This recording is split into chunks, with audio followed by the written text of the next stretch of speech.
Fais de ta vie un rêve et d'un rêve une réalité, disait Antoine de Saint-Exupéry. L'écrivain aviateur avait su se réaliser tout là-haut dans les nuages. En Corrèze, on est plus terre à terre, plus ancré et plus écolo aussi.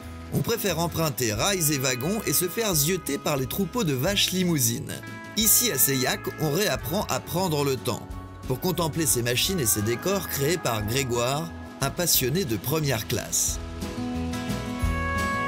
Comme Obélix, ça s'est passé quasiment à la naissance.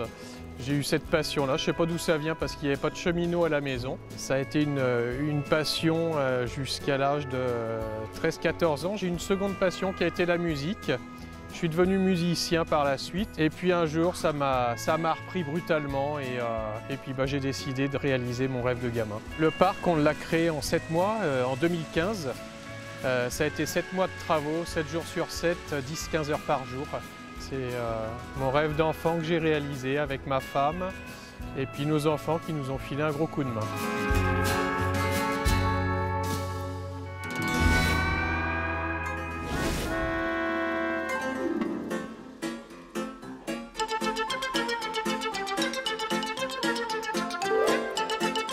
C'est une invitation au voyage, un voyage dans le temps à travers gares, villages, tunnels et rivières, dans un décor rempli de petites scènes de vie.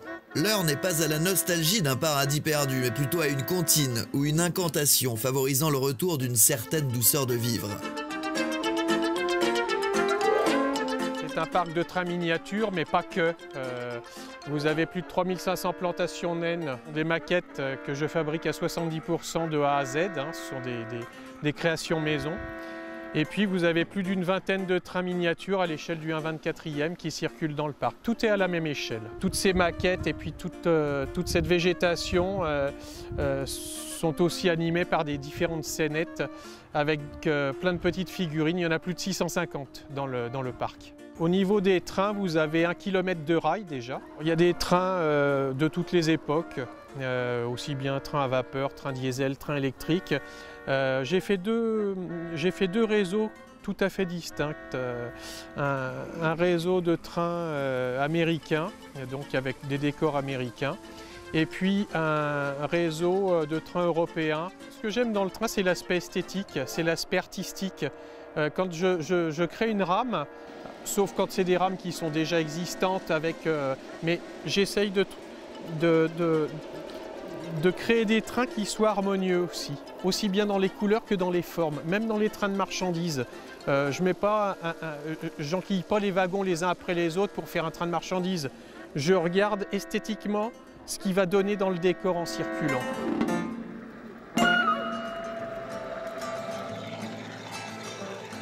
Des mois de travaux sur un terrain pentu et chaque année ça recommence. Tous les hivers, ce petit monde hiberne pendant que le maître des lieux répare, polit, range, lustre et époussette avant de créer l'œuvre de l'été suivant.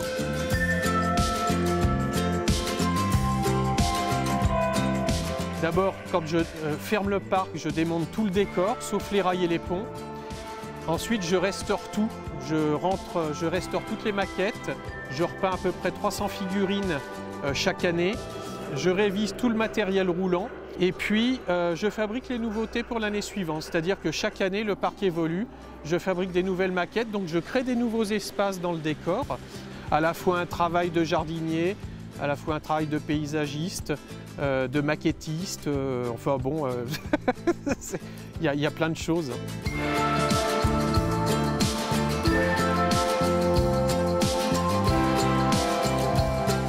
Sur les rails, le retour à l'enfance s'accompagne. La promenade se veut contemplative, mais ludique.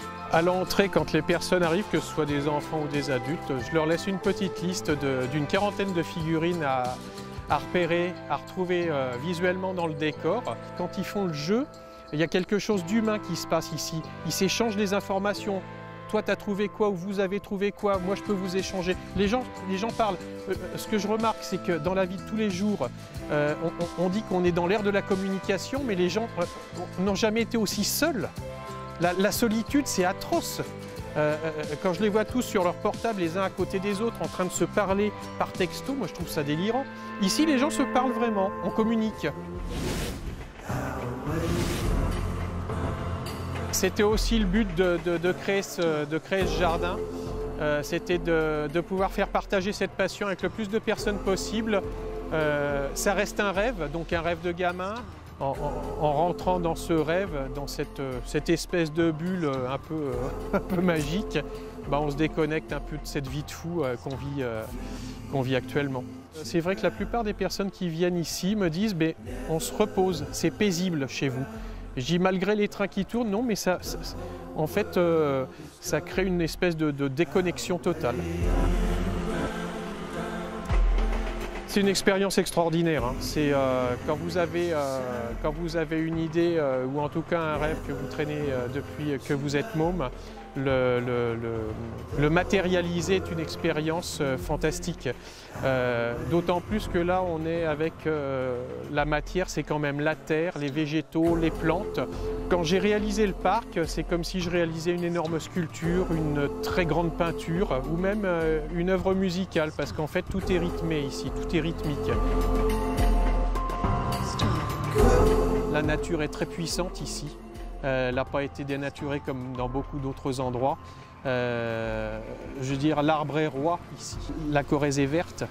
Et pour un parc comme ça, bah, c'était le meilleur écrin qu'on pouvait lui trouver.